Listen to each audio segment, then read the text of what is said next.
ரமலான் மாதங்களில் நோன்பு நோற்றிருக்கின்றவர்கள் தங்களுக்கு தலைவலி இருப்பது தொடர்பாக பல முறைப்பாடுகளை வைக்கின்றனர். தலைவலி ஏன் ஏற்படுகின்றது? சாதாரணமாக பகல் காலங்களில் நீர் அருந்தாமல் இருக்கின்றதன் காரணமாக உடலில் நீரிழப்பு காணப்படுகின்றது, டீஹைட்ரேஷன் காணப்படுகின்றது. இதன் காரணமாக மூளைக்கு செல்கின்ற குருதியின் அளவு, ஆக்சிஜனின் அளவு குறைவடைகின்றது. இதன் காரணமாக தலைவலி ஏற்படுவதற்கான சந்தர்ப்பங்கள் காணப்படுகின்றது. அதே போன்றுதான் தற்காலத்தில் நம்மவர்கள் அனைவரும் கெஃபைன் அடங்கிய பானங்களுக்கு பழக்கப்பட்டவர்களாக, டீயாக இருக்கலாம், காஃபியாக இருக்கலாம், இவை பாவிப்பதன் காரணமாக இவற்றுக்கு பழக்கப்பட்டவர்கள் இந்த நோன்பு காலங்களில், இந்த பகல் காலங்களில் இவை பாவிக்கப்படாமல் இருப்பதன் காரணமாக, இதன் காரணமாக கூட தலைவலிகள் ஏற்படுவதற்கான சந்தர்ப்பங்கள் காணப்படுகின்றது. அதே போன்றுதான் சிலருக்கு நோன்பு திறந்தவுடன் பின்னேரத்தில் இந்த தலைவலிகள் ஏற்படுகின்ற ஒரு கம்ப்ளைனையும் ஒரு முறைப்பாட்டையும் முன்வைக்கின்றனர். குறிப்பாக பார்த்தோம் என்று சொன்னால், நோன்பு திறக்கின்ற நேரங்களில் அதிகமான சீனி அடங்கிய பானங்களை பருகுவதன் காரணமாக உடலில் உள்ள சீனியின் மட்டம் சடுதியாக அதிகரிப்பு ஏற்படுவதன் காரணமாக இதுவும் தலைவலியை ஏற்படுத்தக்கூடிய ஒரு காரணமாக அமைகின்றது. அதே போன்றுதான் நான் ஏற்கனவே குறிப்பிட்ட கஃபைன் பதார்த்தங்கள் பாவிக்கப்படாமை காரணமாகவும் தலைவலிகள் ஏற்படுவதற்கான சந்தர்ப்பங்கள் காணப்படுகின்றது.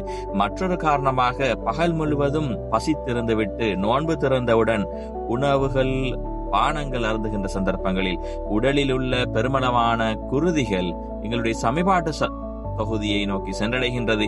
எனவே மூளைக்கு செல்கின்ற குருதியின் அளவு குறைவடைவதன் காரணமாக தலைவலி ஏற்படுவதற்கான சந்தர்ப்பங்கள் காணப்படுகின்றது.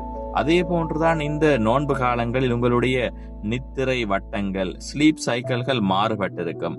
இரவில் நின்று தொடுகின்றீர்கள், பகலில் பசித்திருக்கின்றீர்கள். எனவே தூக்க வட்டம் மாறுபடுவதன் காரணமாக கூட இந்த தலைவலிகள் ஏற்படுவதற்கான சந்தர்ப்பங்கள் காணப்படுகின்றது. அதே போன்று உங்களுக்கு மிக்ரைன் போன்ற தலைவலி காணப்படுகின்ற நபராக இருந்தால் உங்களுடைய தலைவலிகள் அதிகரிப்பதற்கான சந்தர்ப்பங்களும் சில வேளைகளில் ஏற்படுவதற்கான வாய்ப்புகள் காணப்படுகின்றது. எனவே நீங்கள் இந்த தலைவலியை தவிர்த்து கொள்வதற்காக நோன்பு திறந்ததிலிருந்து சஹர் இடைப்பட்ட நேரங்கள் காணப்படுகின்றது.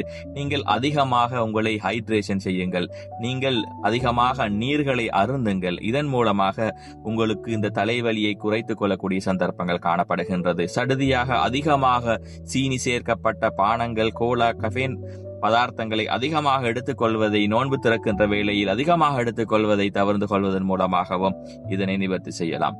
அதே போன்று தூக்கம் தொடர்பாக நீங்கள் கவனமாக இருங்கள்.